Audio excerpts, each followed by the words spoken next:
Hey everybody, I'm JimClassic and you are watching Geekin'. And for today's video, I would like to talk about the Masters of the Universe crossover of Transformers, which is Man-at-Arms wearing the Bumblebee armor. Now, for those of you who may or may not have watched my shorts, I kind of did like a little minute review while I was in the Target, because Target had the gall to try and sell this thing for $31.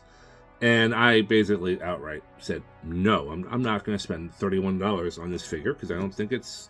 I haven't even opened this. I can already tell you it's not going to be worth $31. But I got this on sale for $19. Well, that was acceptable to me. Now, it looks like the $31 might have been due to the tariffs, maybe had to do with copyright, might have had something to do with copyright, distribution of the money. Some of it goes to Mattel, some of it goes to Hasbro, but either way, $31 was a no-go for me. And but that's the thing, you hold the line. You decide, oh, I'm going to walk away, and then it was reduced to $20, and then I think it was reduced even more to like $16.99. Now, that's great, if you can find it. Right now, the shelves are overwhelmed with Bumblebee Man-at-Arms. I couldn't find a single Skeletor anywhere, but that's also the price you pay for holding the line. You don't get the figure, but whatever, I'll live. I think I can live. Anyway, I was curious about this crossover series, so at least I have the Man-at-Arms figure to talk about. So, as usual, we will talk about the box and then open this guy up. So, without further ado, let's get to it. Alright, here we have the Bumblebee Armor Man-at-Arms, and we have nice package art. We see some digitized landscape here of Castle Grayskull, the rocks exploding with the Autobot symbol, Masters of the Universe, X Transformers. Oh, this is embossed. Ooh, there's a texture here. I didn't notice that before. Yeah, feels pretty good. We have Bumblebee at Arms right there. On this side, we have Man-at-Arms looking all gruff and mean. On this side, we have Bumblebee looking all kid-friendly. And then on the back, we have this box art of Bumblebee Man-at-Arms leaping into the digital space, I guess. Little bio up there.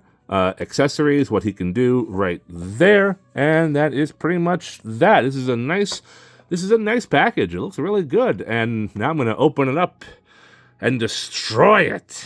But anyway, yeah, I'm definitely looking forward to checking out Man-at-Arms here. So without further ado, let's open this guy up and see what he is all about. So I forgot to record this, but on the inside box, one of the tabs, you see a tech spec of Man-at-Arms in his Bumblebee armor. And that was something I wasn't expecting, and I really appreciate Mattel putting in there. Before talking about the figure, when opening this guy up, we got a little mini comic featuring Masters of the Universe, X Transformers. You see really nice cover art of the Man-at-Arms versus Mega Skeletor and by the Energon of Grayskull. And I really haven't read it yet, but looking at that like that is a pretty badass Skeletor. I kind of regret not finding him, but he's gone. He's sold out. Target is full of these guys, but he was gone. But again, $31. I wasn't prepared to spend that much money on this anyway. If I find him at a good price, I will definitely pick him up and try him out. But either way, the mini comic looks pretty cool. I look forward to reading it. I'm sure it's it's got a lot of neat stuff in it. A lot of good artwork, I can tell already. But anyway, enough about this. Let's talk about the figure. Here we have a Man-at-Arms out of the package, and I gotta say, this is a pretty funny concept. I mean, it is basically an Origins-style Man-at-Arms, but it has a bunch of new parts. Like, I would dare say, well, I haven't taken the body armor off yet, but I would say most of these parts are new, with the exception of maybe the hands, and I'm betting the chest is not a new component. But just look at this guy. He's got this cool fusion of Bumblebees and Man-at-Arms helmet. I really like the blue with the gold wrapped around it. The gold, it's kind of a gold color, I guess, but the goldish yellow wrapped around it, and You know, I know I said it in my short a while back, but that face, I'm not gonna lie, I don't really think that truly looks like Man-at-Arms all that much, but he does look really annoyed. And I would guess because he's really annoyed that he's dressed up like Bumblebee. I don't know. That would be my guess. But either way, I love the spare tire on the back. That's kind of that's a fun touch. Good job, Mattel. But you know, you get the classic Bumblebee. You get the classic Man-at-Arms face grill protector thing, whatever that is. You know, nice clean Autobot badge. You got some, I guess, Energon, you know, Energon decals or Energon paint around the body armor, and a cool little belt. Like, you know, no furry briefs, just a really cool, you know, belt torso design. Of course, the arms and legs have these nice details. Still, of course, have the muscles and everything. And the body armor here, which is all new stuff. Kind of boxy, but it works. I'm pretty sure this is supposed to go like that, but I can't. It seems to lock better behind the arm instead of to the side. And got some nice details here. I mean, this is all unpainted plastic, same as the material here. And of course, like all Origins Masters figures, he's got great articulation. We've got a ball joint here, can fully go around. We have those universal joints right there at the shoulders, can go out that far, can go up and down, has the no bicep swivel. I thought Origins figures had bicep swivels. Maybe I'm wrong.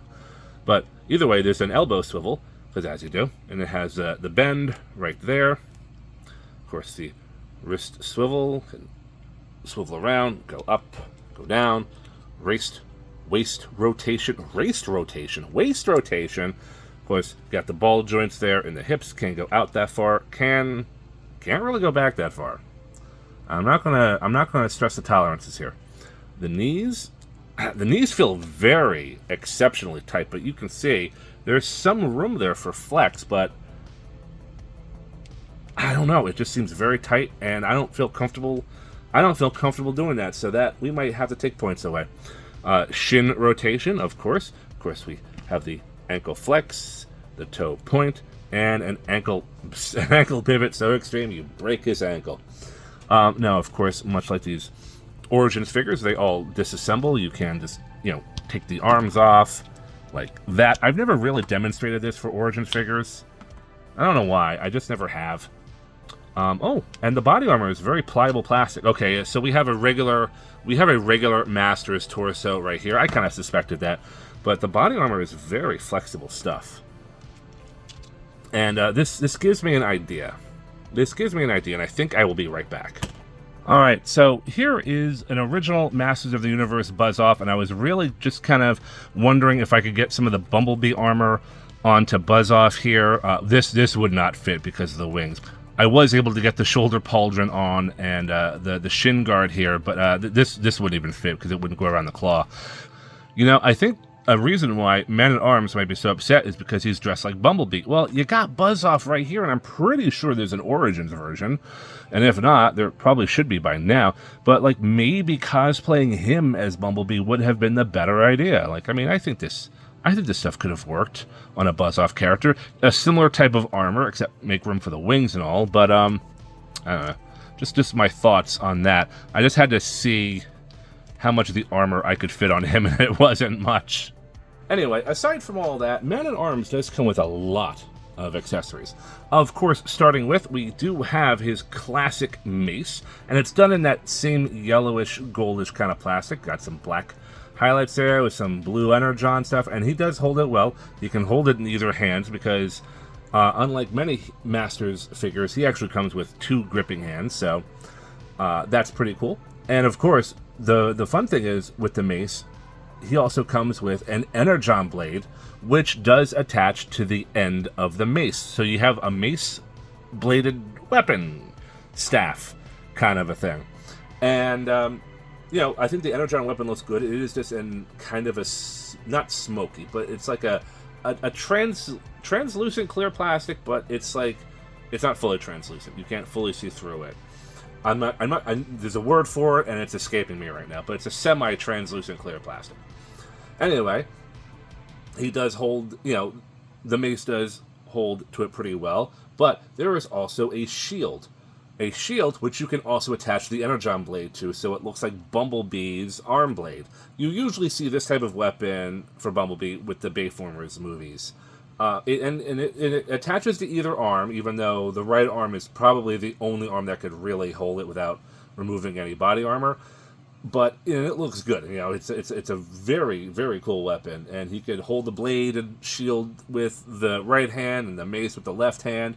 Or if you really just want Man-at-Arms to shoot something, you got a blaster now. Man-at-Arms comes with a pistol. It is a simple gray pistol, and I mean, even though he does hold it well, the hand is not sculpted with a trigger finger, and the gun clearly has an area for a trigger. So, or at least like the trigger. I'm sorry, I don't know my gun anatomy. The trigger gun wraparound thing. I don't know what to call it. Anyway, there's no trigger finger, so, it looks kind of awkward in his hand, but he does hold it.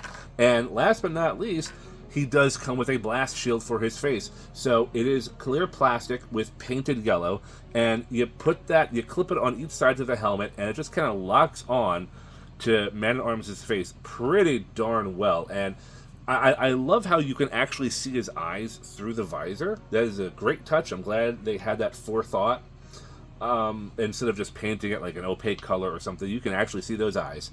And though it looks good, it's probably not something I'm going to use very often, because this is some pretty rigid clear plastic, and we all know clear plastic has sometimes has a breakage issue, so we don't necessarily want that.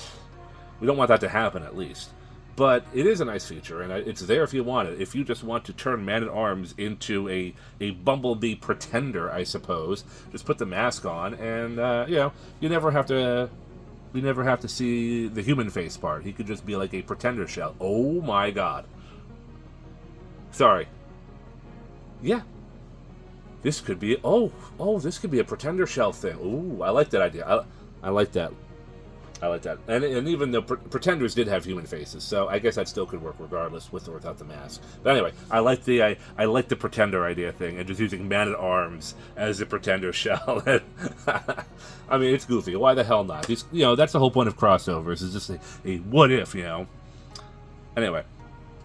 Anyway, moving on, since we've talked about the weapons and the figure and the articulation, let's get on some comparisons here, aside from Buzz-Off. So, starting with comparisons, we are going to compare Man-at-Arms Bumblebee with other Bumblebees, such as the robot-enhanced design Bumblebee, the missing Link one, the Earthrise one, and just for the fun of it, the little red Bumblebee from G1 right there.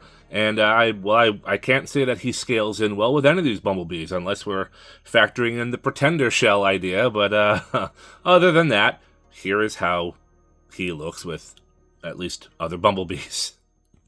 So, a quick comparison here. The Bumblebee Man-at-Arms with the Origins and the original version. And as you can see, you can see those two faces are very different from each other. They're not the same Man-at-Arms, I don't think, but of course neither is that one. But they all stand about the same size, and I mean, I suppose this could be a good alternate suit for Man-at-Arms. Like, something is above something. There's a situation above his pay grade, so he's got to get into his Bumblebee armor to take care of the threat. But it's looking pretty good. I mean, this isn't bad. I mean, we've had crossovers. We've had crossovers before, and I kind of skipped over the rest of the TMNT crossovers. I have a bunch of those I still have to do. I haven't even touched the Thundercats ones yet. I just kind of jumped right to Bumblebee Transformers Man-at-Arms here. But I did get him at such a good deal, and I do kind of like this figure, so I thought it was kind of worth him cutting in line a little bit. Here he is with some of the Origins figures. And lastly, here is Man-at-Arms with the TMNT crossover turtles and Chun-Li for some reason. And, I gotta say, even though the Bumblebee Man-at-Arms is my only Transformers crossover figure I have. And one last comparison that I wasn't entirely planning on is him battling the Thundercat crossover of Panther Man. I wasn't entirely planning on having Thundercat crossover here, but I totally forgot to do the thumbnail for the video, and, you know, I kind of moved Panther Man to the head of the line as well. Either way, for, what is this, a triple crossover here? You know, Masters of the Universe, Thundercats, and Transformers? What a combination. What a great combination. I mean, come on, guys.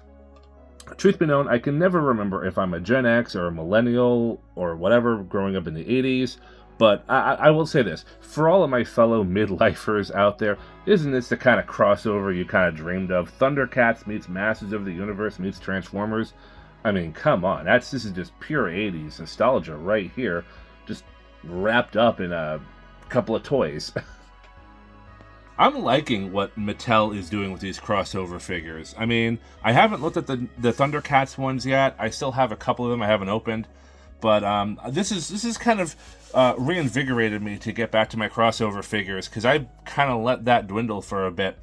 And I had a lot of fun checking out Man-at-Arms here. And I'm hoping I'm going to like the Thundercats ones. I'm going to finish my TMNT ones. And, you know, but yeah. If you can get Bumblebee Man-at-Arms at a good price, I would not pay $31 for this guy. I just wouldn't.